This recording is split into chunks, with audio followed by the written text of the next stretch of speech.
Channel ਦਾ RN news ਵੇਖ ਰਹੇ ਸਾਰੇ ਦਰਸ਼ਕਾਂ ਦਾ ਸਵਾਗਤ ਕਰਦੇ ਹਾਂ। ਇਸ ਵੇਲੇ ਦੀ ਵੱਡੀ ਖਬਰ ਬਟਾਲਾ ਤੋਂ ਸਾਹਮਣੇ ਆ ਰਹੀ ਹੈ, ਜਿੱਥੇ ਬਟਾਲਾ 'ਚ ਭਾਰਤੀ ਜਨਤਾ ਪਾਰਟੀ ਵੱਲੋਂ ਇੱਕ ਵਿਸ਼ੇਸ਼ ਮੀਟਿੰਗ ਕੀਤੀ ਗਈ, ਜਿਸ ਵਿੱਚ ਕੇਂਦਰ ਸਰਕਾਰ ਵੱਲੋਂ ਪਾਸ ਕੀਤੇ ਗਏ 2023 ਦੇ ਬਜਟ ਨੂੰ ਲੈ ਕੇ ਵਿਚਾਰ ਚਰਚਾ ਕੀਤੀ ਗਈ। ਇਸ ਮੀਟਿੰਗ ਦੇ ਵਿੱਚ ਜਿੱਥੇ ਜ਼ਿਲ੍ਹਾ ਪ੍ਰਧਾਨ ਹੀਰਾ ਵਾਲੀਆ, ਸਾਬਕਾ ਜ਼ਿਲ੍ਹਾ ਪ੍ਰਧਾਨ ਰਾਕੇਸ਼ ਭਾਟੀਆ, ਸਾਬਕਾ ਨਗਰ ਕੌਂਸਲ ਪ੍ਰਧਾਨ ਨਰੇਸ਼ ਮਹਾਜਨ ਅਤੇ ਇੰਦਰ ਸੇਖੜੀ ਤੋਂ ਇਲਾਵਾ ਹੋਰ ਲੀਡਰਸ਼ਿਪ ਹਾਜ਼ਰ ਸੀ। ਉੱਥੇ ਹੀ ਭਾਜਪਾ ਦੇ ਸੀਨੀਅਰ ਨੇਤਾ ਅਨਿਲ ਵਾਸੂਦੇਵ ਵਿਸ਼ੇਸ਼ ਤੌਰ ਤੇ ਇਸ ਮੀਟਿੰਗ ਵਿੱਚ ਹਾਜ਼ਰ ਹੋਏ। ਮੀਟਿੰਗ ਤੋਂ ਬਾਅਦ ਮੀਡੀਆ ਨਾਲ ਗੱਲਬਾਤ ਦੌਰਾਨ ਅਨਿਲ ਵਾਸੂਦੇਵ ਨੇ 2023 ਦੇ ਬਜਟ ਨੂੰ ਇਤਿਹਾਸਕ ਅਤੇ ਕ੍ਰਾਂਤੀਕਾਰੀ ਬਜਟ ਦੱਸਿਆ। ਉਹਨਾਂ ਨੇ ਕਿਹਾ ਕਿ ਇਹ ਬਜਟ ਅਗਲੇ 25-30 ਸਾਲ ਦਾ ਰੋਡ ਮੈਪ ਤਿਆਰ ਕਰਦਾ ਹੈ ਅਤੇ ਹਰ ਖੇਤਰ ਨੂੰ ਇਸ ਦਾ ਫਾਇਦਾ ਹੋਏਗਾ। ਇਸ ਮੌਕੇ ਉਹਨਾਂ ਨੇ ਪੱਤਰਕਾਰਾਂ ਦੇ ਸਵਾਲਾਂ ਜਵਾਬ ਵਿੱਚ ਕੀ ਕੁਝ ਕਿਹਾ, ਆਓ ਸੁਣਦੇ ਹਾਂ ਉਹਨਾਂ ਦੀ ਜ਼ੁਬਾਨੀ। ਕੁਝ ਲਾਈਵ ਤਸਵੀਰਾਂ ਤੁਹਾਡੀ ਸਕਰੀਨ ਤੇ ਸਾਂਝੀਆਂ ਕਰਨ ਜਾ ਰਹੇ ਹਾਂ। ਤਾਜ਼ੀਆਂ ਖਬਰਾਂ ਦੇਖਣ ਲਈ ਸਾਡਾ YouTube ਚੈਨਲ ਸਬਸਕ੍ਰਾਈਬ ਕਰਨਾ ਨਾ ਭੁੱਲਣਾ। ਸਰਚ ਕਰੋ ਦਾ ਆਰਐਨ ਨਿਊਜ਼ ਅਤੇ ਜੁੜੇ ਰਹੋ ਤਾਜ਼ੀਆਂ ਖਬਰਾਂ ਦੇਖਣ ਲਈ ਸਾਡੇ ਨਾਲ। ਪੱਤਰਕਾਰ ਰਿੰਕੂ ਰਾਜਾ ਦੀ ਇਹ ਖਾਸ ਰਿਪੋਰਟ। ਅੱਜ ਦੀ ਜਿਹੜੀ ਅਸੀਂ ਬਜਟ ਤੇ ਚਰਚਾ ਬਟਾਲੇ ਦੇ ਅੰਦਰ, ਜਿਹਦੇ ਵਿੱਚ ਸਾਡੇ ਭਾਰਤੀ ਜਨਤਾ ਪਾਰਟੀ ਜ਼ਿਲ੍ਹੇ ਦੇ ਅਧਿਕਸ਼ ਸ਼੍ਰੀ ਹੀਰਾ ਵਾਲੀਆ ਜੀ ਔਰ ਪੂਰਬ ਜ਼ਿਲ੍ਹੇ ਦੇ ਅਧਿਕਸ਼ ਰਾਕੇਸ਼ ਭਾਟੀਆ ਜੀ, ਨਗਰ ਕੌਂਸਲ ਦੇ ਪੂਰਬ ਅਧਿਕਸ਼ ਨਰੇਸ਼ ਮਹਾਜਨ ਜੀ ਔਰ ਬਹੁਤ ਸਾਰੇ ਇੰਡਸਟਰੀਜ਼ ਜਿਨ੍ਹਾਂ ਦੇ ਵਿੱਚ ਪ੍ਰਮੁੱਖਤਾ ਦੇ ਵਿੱਚ ਇੰਦਰ ਸੇਖੜੀ ਜੀ, ਰਾਜੇਸ਼ ਮਰਵਾ ਜੀ, ਤਰੇਨ ਸਾਹਿਬ, ਇਹ ਸਭ ਲੋਕ ਜਿਹੜੇ ਹੈਗੇ ਹੈ ਔਰ ਵਪਾਰੀ ਵਰਗ ਤੋਂ ਔਰ ਸਾਰੇ ਸ਼ਹਿਰ ਦੇ ਪ੍ਰਬੁੱਧ ਨਾਗਰਿਕ ਇੱਥੇ ਹਾਜ਼ਰ ਸੀ। ਇਹਨਾਂ ਨਾਲ ਜਿਹੜਾ 1 ਫਰਵਰੀ ਨੂੰ ਬਜਟ ਮਾਨਯ ਵਿੱਤ ਮੰਤਰੀ ਸ਼੍ਰੀਮਤੀ ਨਿਰਮਲਾ ਸੀਤਾਰਮਨ ਨੇ ਪੇਸ਼ ਕੀਤਾ, ਵਿਸਤਾਰ ਨਾਲ ਚਰਚਾ ਜਿਹੜੀ ਹੈ ਉਹਦੇ ਵਿੱਚ ਹੋਈ ਹੈ। ਇਹ ਸਾਡਾ ਸਭ ਦਾ ਮੰਨਣਾ ਹੈ ਕਿ ਇਸ ਸਾਲ ਦਾ ਜਿਹੜਾ ਬਜਟ ਹੈ ਇਹ ਨਾ ਕੇਵਲ ਇਸ ਸਾਲ ਦਾ ਰੋਡ ਮੈਪ ਤਿਆਰ ਕਰਦਾ ਹੈ, ਇਹ ਆਉਣ ਵਾਲੇ 25-50 ਸਾਲਾਂ ਦਾ ਰੋਡ ਮੈਪ ਜਿਹੜਾ ਹੈ, ਜਿਹੜੀ ਕਿ ਯੋਜਨਾ ਪਲੈਨਿੰਗ ਡਾਕੂਮੈਂਟ ਹੈਗਾ, ਇਹ ਖਾਲੀ ਬਜਟ ਹੀ ਨਹੀਂ ਹੈ, ਇਹ ਕ੍ਰਾਂਤੀਕਾਰੀ ਔਰ ਇਤਿਹਾਸਿਕ ਹੈ।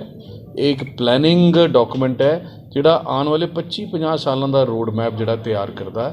ਇਹਦੇ ਵਿੱਚ ਨੌਜਵਾਨਾਂ ਨੂੰ ਇੰਪਲੋਇਮੈਂਟ ਦੇ ਲਈ, ਕਿਸਾਨੀ ਸੈਕਟਰ ਨੂੰ ਬਹੁਤ ਵੱਡੇ ਫਾਇਦੇ, ਮਹਿਲਾਵਾਂ ਦੇ ਲਈ, ਇੰਡਸਟਰੀ ਦੇ ਲਈ, ਵਪਾਰੀ ਵਰਗ ਦੇ ਲਈ, ਫਾਈਨੈਂਸ਼ੀਅਲ ਸੈਕਟਰ ਦੇ ਲਈ, ਇਹ ਸਾਰੇ ਸੈਕਟਰ ਦੇ ਵਿੱਚ ਜਿਹੜਾ ਹੈਗਾ ਬਹੁਤ ਵੱਡੇ ਫਾਇਦੇ ਜਿਹੜੇ ਇਹਦੇ ਵਿੱਚ ਐਲਾਨੇ ਗਏ। ਟੈਕਸੇਸ਼ਨ ਦਾ ਫਾਇਦਾ ਤਾਂ ਹੈ ਹੀ ਹੈ, ਜਿਹੜਾ ਆਮ ਲੋਕਾਂ ਨੂੰ ਸੁਣਨ ਨੂੰ ਚੰਗਾ ਲੱਗਦਾ ਔਰ ਉਹਨੂੰ ਲੱਗਦਾ ਹੈ ਕਿ ਇਹ ਖਾਲੀ ਟੈਕਸ ਦਾ ਫਾਇਦਾ ਨਹੀਂ ਹੈ। ਇਸ ਬਜਟ ਦੇ ਅੰਦਰ ਤੁਸੀਂ ਕਲਪਨਾ ਕਰੋ 10 ਲੱਖ ਕਰੋੜ ਦੀ ਇਨਫਰਾਸਟਰਕਚਰ ਦੇ ਵਿੱਚ ਇਨਵੈਸਟਮੈਂਟ ਇਸ ਸਾਲ ਦੇ ਅੰਦਰ ਹੋਣੀ ਹੈ। 10 ਲੱਖ ਕਰੋੜ ਦੀ ਇਨਵੈਸਟਮੈਂਟ ਦੇ ਨਾਲ ਮੈਂ ਤਾਂ ਇਕੱਲੇ ਸੈਕਟਰ ਦੇ ਵਿੱਚ ਵੀ ਕੀ ਇਨਵੈਸਟਮੈਂਟ ਹੋ ਰਹੀ ਹੈ ਉਹਦੇ ਬਾਰੇ ਦੇ ਵਿੱਚ ਵੀ ਮੇਰੇ ਕੋਲ ਕੁਝ ਡਾਟਾ, ਮੈਂ ਉਹਦੀ ਗੱਲ ਵੀ ਕਰ ਰਿਹਾ ਸੀ, ਲੇਕਿਨ ਸਿਗੜੀ ਜੀ ਨੇ ਐਡ ਕੀਤਾ, ਮੈਨੂੰ ਸੰਖਿਆ ਦਾ ਆਈਡੀਆ ਨਹੀਂ, 2 ਕਰੋੜ ਨਵੀਆਂ ਨੌਕਰੀਆਂ ਇਸ 10 ਲੱਖ ਕਰੋੜ ਦੇ ਕੈਪੀਟਲ ਐਕਸਪੈਂਡੀਚਰ ਦੇ ਨਾਲ, ਜਿਹੜਾ ਪਿਛਲੇ ਸਾਲ ਤੋਂ 33% ਜ਼ਿਆਦਾ ਹੈ। ਤੁਸੀਂ ਕਲਪਨਾ ਕਰੋ 10 ਲੱਖ ਕਰੋੜ ਦੇ ਨਾਲ ਕਿੰਨੇ ਕੁ ਇੰਸਟੀਚਿਊਟਸ, ਕਿੰਨੇ ਕੁ ਨੈਸ਼ਨਲ ਹਾਈਵੇ, ਕਿੰਨਾ ਹੀ ਰੇਲਵੇ ਦਾ ਜਿਹੜਾ ਮਾਡਰਨਾਈਜੇਸ਼ਨ, ਅਪਗ੍ਰੇਡੇਸ਼ਨ ਦਾ ਕੰਮ ਜਿਹੜਾ ਹੈਗਾ ਉਹ ਹੋਏਗਾ ਔਰ ਕਿੰਨੀਆਂ ਨੌਕਰੀਆਂ ਇਹ ਤੋਂ ਜਨਰੇਟ ਹੋਣਗੀਆਂ, ਉਹਦੀ ਤੁਸੀਂ ਕਲਪਨਾ ਕਰ ਸਕਦੇ ਹੋ।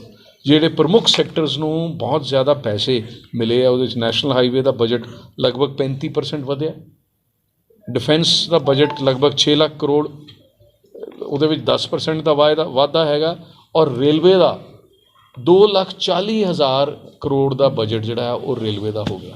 66% ਪਿਛਲੇ ਸਾਲ ਨਾਲੋਂ ਵੱਧ ਬਜਟ ਜਿਹੜਾ ਉਹ ਰੇਲਵੇ ਨੂੰ ਮਿਲਣਾ ਹੈ। ਉਹਦੇ ਵਿੱਚ ਕੀ ਹੋਣਾ ਹੈ?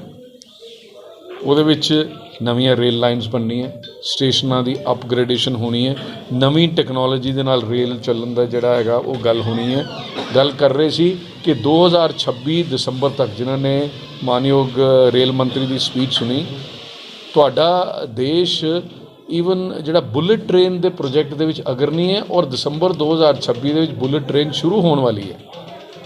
ਔਰ ਉਹ ਤੁਸੀਂ ਅੰਦਾਜ਼ਾ ਲਾਓ, ਕਿਸੇ ਜ਼ਮਾਨੇ ਦੇ ਵਿੱਚ 70-80 ਕਿਲੋਮੀਟਰ ਦੀ ਰਫ਼ਤਾਰ ਦੇ ਨਾਲ ਟ੍ਰੇਨ ਚੱਲਦੀ ਸੀ, ਅੱਜ 130 ਕਿਲੋਮੀਟਰ ਦੀ ਰਫ਼ਤਾਰ ਨਾਲ ਚੱਲ ਰਹੀ ਹੈ, ਆਉਣ ਵਾਲੇ ਸਮੇਂ 'ਚ 180 ਹੋਣ ਵਾਲੀ ਹੈ ਔਰ ਬੁਲਟ ਟ੍ਰੇਨ 350 ਕਿਲੋਮੀਟਰ ਪਰ ਘੰਟੇ ਦੀ ਸਪੀਡ ਦੇ ਨਾਲ ਚੱਲੇਗੀ।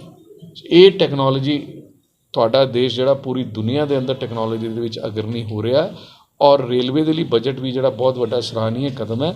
ਇਸ ਤੋਂ ਇਲਾਵਾ ਨਵੇਂ 157 ਮੈਡੀਕਲ ਕਾਲਜ ਦਾ ਖੋਲ੍ਹਿਆ ਜਾਣਾ, ਉਹਦੇ ਨਾਲ 157 ਨਰਸਿੰਗ ਕਾਲਜਿਸ ਦਾ ਖੋਲ੍ਹਿਆ ਜਾਣਾ, 740 ਇਕਲਵਯ ਸਕੂਲ, ਇਕਲਵਯ ਰੈਜ਼ੀਡੈਂਸ਼ੀਅਲ ਸਕੂਲ ਜਿਹੜੇ ਉੱਤਮ ਕਿਸਮ ਦੇ ਸਕੂਲ ਤੁਹਾਡੇ ਜ਼ਿਲ੍ਹੇ ਦੇ ਵਿੱਚ ਵੀ ਖੁੱਲ੍ਹੇਗਾ। ਔਰ ਰੇਲਵੇ ਦੇ ਲਈ ਜਿਹੜੀ ਅਪਗ੍ਰੇਡੇਸ਼ਨ ਦੀ ਗੱਲ ਹੈ ਉਹਦੇ 'ਚ ਗੁਰਦਾਸਪੁਰ ਦਾ ਸਟੇਸ਼ਨ ਵੀ ਸ਼ਾਮਿਲ ਹੈ, ਬਟਾਲੇ ਦਾ ਸਟੇਸ਼ਨ ਸ਼ਾਇਦ ਉਹ 'ਚ ਇਸ ਵਾਰੀ ਨਹੀਂ ਹੈ, ਅਗਲੀ ਵਾਰੀ ਆਏਗਾ। ਇਹ ਸਾਰੇ ਸਟੇਸ਼ਨ ਜਿਹੜੇ ਹੈਗੇ ਹੋਣੇ ਹੈ, ਪਠਾਨਕੋਟ ਦੇ 2 ਤੁਹਾਡੇ ਇਸ ਇਲਾਕੇ ਦੇ ਅੰਦਰ ਦੋਨੋਂ ਸਟੇਸ਼ਨ ਉਹਦੇ ਅਪਗ੍ਰੇਡੇਸ਼ਨ ਦੇ ਅੰਦਰ ਸ਼ਾਮਿਲ ਹੈ। ਔਰ ਇਹਦੇ ਨਾਲ 38,800 ਇਹ ਜਿਹੜੇ ਸਕੂਲਾਂ ਦੇ ਅੰਦਰ ਜਿਹੜੇ ਨਵੇਂ ਸਕੂਲ ਚੱਲਣੇ ਹੈ ਔਰ ਜਿਹੜੇ ਨਵੇਂ ਨਰਸਿੰਗ ਕਾਲਜਿਸ ਔਰ ਮੈਡੀਕਲ ਕਾਲਜ ਬਣਨੇ 38,800 ਲੋਕਾਂ ਨੂੰ ਨੌਕਰੀ ਦਾ ਪ੍ਰਾਵਧਾਨ ਇਸ ਬਜਟ ਦੇ ਅੰਦਰ ਹੈਗਾ। ਪ੍ਰਧਾਨ ਮੰਤਰੀ ਆਵਾਸ ਯੋਜਨਾ ਦੀ ਗੱਲ ਕਰੀਏ ਤੇ 79,000 ਕਰੋੜ ਦਾ ਪ੍ਰੋਵੀਜ਼ਨ ਜਿਹੜਾ ਤੁਸੀਂ ਕਲਪਨਾ ਕਰੋ 79,000 ਕਰੋੜ ਦੇ ਨਾਲ ਜਿਹੜਾ 1.5 ਤੋਂ ਪੌਣੇ 2 ਲੱਖ ਰੁਪਏ ਦਾ ਨਵੇਂ ਘਰ ਜਿਹੜੇ ਗਰੀਬ ਆਦਮੀ ਨੂੰ ਬਣਾ ਕੇ ਦੇਣੇ ਹੈ। ਸਾਡੇ ਇਸ ਇਲਾਕੇ ਦੇ ਅੰਦਰ ਕੰਮ ਘੱਟ ਹੋਇਆ, ਮੈਨੂੰ ਲੱਗਦਾ ਹੈ ਕਿ ਤੇਜ਼ੀ ਪਕੜੇਗਾ। ਮੈਨੂੰ ਪਤਾ ਕਿ ਹਿਮਾਚਲ ਦੇ ਵਿੱਚ ਇੱਕ ਵਿਧਾਨ ਸਭਾ ਹਲਕੇ ਦੇ ਵਿੱਚ 5-5 ਹਜ਼ਾਰ ਘਰ ਲੋਕਾਂ ਨੇ ਬਣਵਾਏ ਔਰ ਇਹ ਇੱਕ ਬਹੁਤ ਵੱਡਾ ਉਪਰਾਲਾ ਜਿਹੜਾ 79,000 ਕਰੋੜ ਦਾ ਬਜਟ ਇਸ ਸਾਲ ਦੇ ਵਿੱਚ ਖਰਚ ਹੋਣ ਦਾ ਜਿਹੜਾ ਉਹ ਇਸ ਯੋਜਨਾ ਦੇ ਅੰਦਰ ਹੈ। ਔਰ ਕਿਸਾਨੀ ਦੀ ਗੱਲ ਕਰੀਏ, ਕਿਸਾਨੀ ਦੇ ਲਈ ਤੇ ਇਹ ਵਾਕਈ ਮੀਲ ਪੱਥਰ ਸਾਬਤ ਹੋਣ ਵਾਲਾ ਇੱਕ ਗੱਲ ਤੈਅ ਕੀਤੀ ਹੈ ਭਾਰਤ ਦੀ ਨਰਿੰਦਰ ਮੋਦੀ ਜੀ ਦੀ ਸਰਕਾਰ ਨੇ ਕਿ ਹੁਣ ਜਿੰਨੇ ਤੱਕ ਅਸੀਂ ਡਾਇਵਰਸੀਫਾਈ ਨਹੀਂ ਕਰਾਂਗੇ, ਜਿੰਨੇ ਤੱਕ ਸਮੇਂ ਦਾ ਇੰਤਜ਼ਾਰ ਨਹੀਂ ਕਰਾਂਗੇ ਕਿ ਮੈਨੂੰ ਮੇਰੀ ਫਸਲ ਦਾ ਚੰਗਾ ਭਾਅ ਕਦੋਂ ਮਿਲਣਾ ਹੈਗਾ, ਸਾਡੀ ਆਮਦਨ ਉਨੀ ਨਹੀਂ ਵੱਧ ਸਕਦੀ।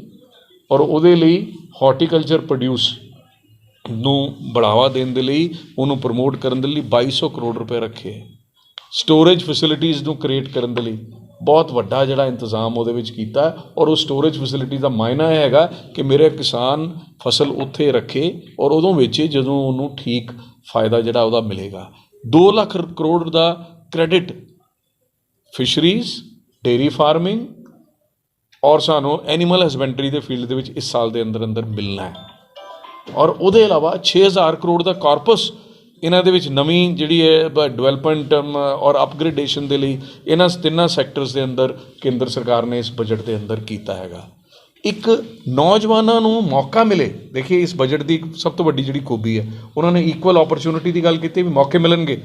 ਸੀਜ਼ ਕੌਣ ਕਰਦਾ ਇਹ ਹੁਣ ਟਾਈਮ ਆ ਗਿਆ। ਹਰ ਕੋਈ ਵਿਅਕਤੀ ਜਿਹਦੇ ਕੋਲ ਐਜੂਕੇਸ਼ਨ ਹੈਗੀ ਹੈ ਉਹਦੀ ਫੈਸਿਲਿਟੀ ਦਿੱਤੀ ਹੈ ਸਰਕਾਰ ਨੇ, ਜਿਹਦੇ ਕੋਲ ਨੌਲੇਜ ਹੈ ਉਹਦੀ ਫੈਸਿਲਿਟੀ। ਮੈਂ ਉਹਦੀ ਗੱਲ ਸਕਿੱਲ ਜਿਹੜੇ ਪ੍ਰਧਾਨ ਮੰਤਰੀ ਕੌਸ਼ਲ ਵਿਕਾਸ ਯੋਜਨਾ ਦੇ ਅੰਦਰ ਕੰਮ ਹੋ ਰਿਹਾ ਹੈਗਾ। ਸਟਾਰਟਅਪਸ, ਐਗਰੀਕਲਚਰ ਸਟਾਰਟਅਪਸ ਜਿਹੜੇ ਹੈਗੇ ਆ ਉਹ ਇਹਦੇ ਵਿੱਚ ਬਣਨ ਦੇ ਲਈ ਬਹੁਤ ਵੱਡਾ ਕਾਰਪਸ ਉਹਦੇ ਵਿੱਚ ਰੱਖਿਆ ਗਿਆ ਹੈਗਾ। ਔਰ 500 ਤਰੀਕੇ ਦੇ ਪਲਾਂਟਸ ਐਸੇ ਹੈਗੇ ਆ ਜਿਨ੍ਹਾਂ ਨੂੰ ਲਗਾਉਣ ਦੇ ਨਾਲ ਬਹੁਤ ਵੱਡਾ ਫਾਇਦਾ ਜਿਹੜਾ ਹੋਣਾ, ਉਹਦੇ ਲਈ ਵੀ ਬਹੁਤ ਵੱਡਾ ਜਿਹੜਾ ਉਹ ਫਾਇਦਾ ਇਸ ਬਜਟ ਜਿਹੜਾ ਹੈਗਾ ਇਸ ਦੇ ਵਿੱਚ ਕਿਸਾਨੀ ਦੇ ਲਈ ਰੱਖਿਆ ਗਿਆ। ਮੈਂ ਸਮਝਦਾ ਕਿ ਇਨੋਵੇਟਿਵ ਹੈ। ਇਹ ਖਾਲੀ MSP ਵਧਾਉਣ ਦੀ ਗੱਲ ਜਿਹੜੀ ਇਹਦੇ ਵਿੱਚ ਨਹੀਂ ਹੈ, ਉਹ ਰੈਗੂਲਰ ਇੱਕ ਗੱਲ ਹੈ, ਲੇਕਿਨ ਇਹਦੇ ਨਾਲ ਤੁਸੀਂ ਕਿੰਨੇ ਲੰਬੇ ਸਮੇਂ ਤੱਕ ਫਾਇਦਾ ਹੋਣ ਵਾਲਾ ਤੁਸੀਂ ਇਹਦੀ ਕਲਪਨਾ ਕਰ ਸਕਦੇ ਹੋ। ਨੌਜਵਾਨਾਂ ਨੂੰ ਟ੍ਰੇਨਿੰਗ, ਔਰ ਟ੍ਰੇਨਿੰਗ ਵੀ ਕਿਹੜੇ ਫੀਲਡਾਂ ਦੇ ਵਿੱਚ, ਜਿਹੜੀ ਪ੍ਰਧਾਨ ਮੰਤਰੀ ਕੌਸ਼ਲ ਵਿਕਾਸ ਯੋਜਨਾ ਚੱਲ ਰਹੀ ਹੈ ਬੜੀ ਦੇਰ ਤੋਂ, ਉਹਦਾ 4ਥਾ ਚਰਨ ਇਸ ਬਜਟ ਦੇ ਵਿੱਚ ਲਾਂਚ ਕੀਤਾ।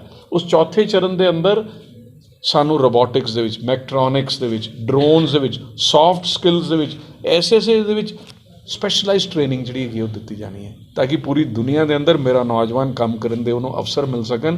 ਇਹ ਯੋਜਨਾ ਜਿਹੜੀ ਹੈਗੀ ਹੈ ਇਹ ਕੇਂਦਰ ਸਰਕਾਰ ਨੇ ਬਣਾਈ ਹੈ। ਇੰਡਸਟਰੀ ਨੂੰ ਵਾਧਾ ਦੇਣ ਦੀ ਗੱਲ ਜਿਹੜੀ ਹੈ ਮਰਵਾਜ ਸਾਹਿਬ ਵੱਲੋਂ ਮੈਂ ਬਿਲਕੁਲ ਗੱਲ ਆਈ ਹੈ। ਰੇਲਵੇ ਸਟੇਸ਼ਨ ਦੇ ਲਈ ਮੈਂ ਤੇ ਆਪਣੇ ਵੱਲੋਂ ਇੱਕ ਰਿਪੋਰਟ ਵੀ ਭੇਜਣੀ। ਅਸੀਂ 5 ਮੈਂਬਰੀ ਕਮੇਟੀ ਪੰਜਾਬ ਦੇ ਵਿੱਚ ਬਣੀ ਸੀਗੀ, ਉਹਦੇ ਵਿੱਚ ਜਿਹੜੀਆਂ ਗੱਲਾਂ ਇੱਥੇ ਆਈਆਂ ਸਾਰੀਆਂ ਮੇਰੇ ਧਿਆਨ ਦੇ ਵਿੱਚ, ਮੈਂ ਇੱਕ ਉਹਦਾ ਨੋਟ ਬਣਾ ਕੇ ਮੈਂ ਵੀ ਭੇਜਣਾ, ਮੈਂ ਉਹਦੀ ਵੀ ਗੱਲ ਕਰਾਂਗਾ। ਲੇਕਿਨ ਮੈਂ ਇੱਕ ਗੱਲ ਤਾਂ ਤੁਹਾਨੂੰ ਵਿਸ਼ਵਾਸ ਨਾਲ ਕਹਿ ਸਕਦਾ ਕਿ ਉਹ ਸਮਾਂ ਦੂਰ ਨਹੀਂ। ਰੇਲਵੇ ਦੇ ਵਿੱਚ ਮਹਾਨ ਕ੍ਰਾਂਤੀ ਇਸ ਸਾਲ ਨਹੀਂ ਹੋਏਗਾ, ਅਗਲੇ ਸਾਲ ਬਟਾਲਾ ਜ਼ਰੂਰ ਹੋਏਗਾ। ਇਹ ਗੱਲ ਜਿਹੜੀ ਹੈਗੀ ਹੈ ਹੋਣ ਵਾਲੀ ਹੈ, ਕਿਉਂਕਿ ਉਹਨਾਂ ਨੇ ਜਿੰਨੇ ਕੁ ਸਟੇਸ਼ਨ ਕੀਤੇ ਆ ਉਹਨਾਂ ਦਾ ਇੱਕ ਲੜੀਵਾਰ ABC ਕੈਟਾਗਰੀ ਇੱਦਾਂ ਦੀ ਤੈਅ ਕੀਤੀ ਹੈ। ਜ਼ਰੂਰ ਹੋਣਾ ਚਾਹੀਦਾ ਸੀ, ਮੈਂ ਤੁਹਾਡੇ ਨਾਲ ਸਹਿਮਤ ਹੈਗਾ। ਕਾਦੀਆਂ ਬਿਆਸ ਕਾਦੀਆਂ ਪਿਆ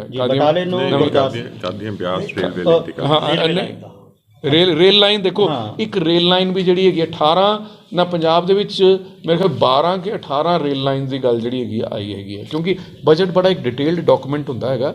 ਲੇਕਿਨ ਇਹ ਵਾਲੀ ਗੱਲ ਜਿਹੜੀ ਹੈਗੀ ਹੈ ਰੇਲ ਲਾਈਨਸ ਦੀ ਗੱਲ ਹੈਗੀ ਹੈ ਇਸ ਜ਼ਿਲ੍ਹੇ ਦੇ ਅੰਦਰ। ਜਿਹੜੀ ਡਬਲ ਲਾਈਨਾਂ ਬਹੁਤ ਹੋਈਆਂ, ਤੁਸੀਂ ਇਹ ਨਹੀਂ ਕਹਿ ਸਕਦੇ ਕਿ ਡਬਲ ਲਾਈਨਾਂ ਪੂਰਾ ਦਿੱਲੀ ਤੋਂ ਜੰਮੂ ਜਿਹੜੀ ਹੈਗੀ ਡਬਲ ਲਾਈਨ ਹੋ ਚੁੱਕੀ। ਪਹਿਲੇ ਕਿੱਥੇ ਸੀਗੀ? ਪਿਛਲੇ 5 ਸਾਲਾਂ ਦੇ ਅੰਦਰ ਹੋਈ ਹੈ।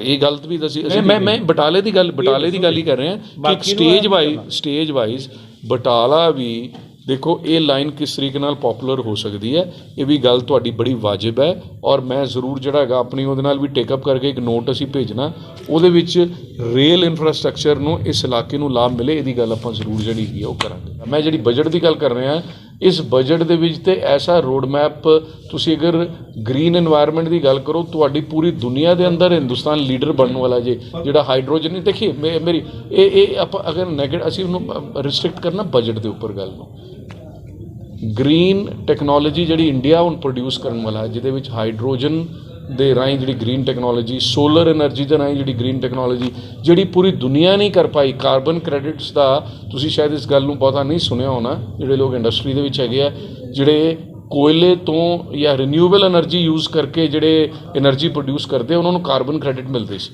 ਹੈ ਜੀ। ਉਹਦੇ ਵਿੱਚ ਬਾਕੀ ਦੁਨੀਆ ਫੇਲ ਹੋ ਗਈ, ਇੰਡੀਆ ਹੁਣ ਲੀਡਰ ਜਿਹੜਾ ਹੈਗਾ ਉਸ ਗੱਲ ਦਾ ਬਣਨ ਵਾਲਾ ਹੈਗਾ।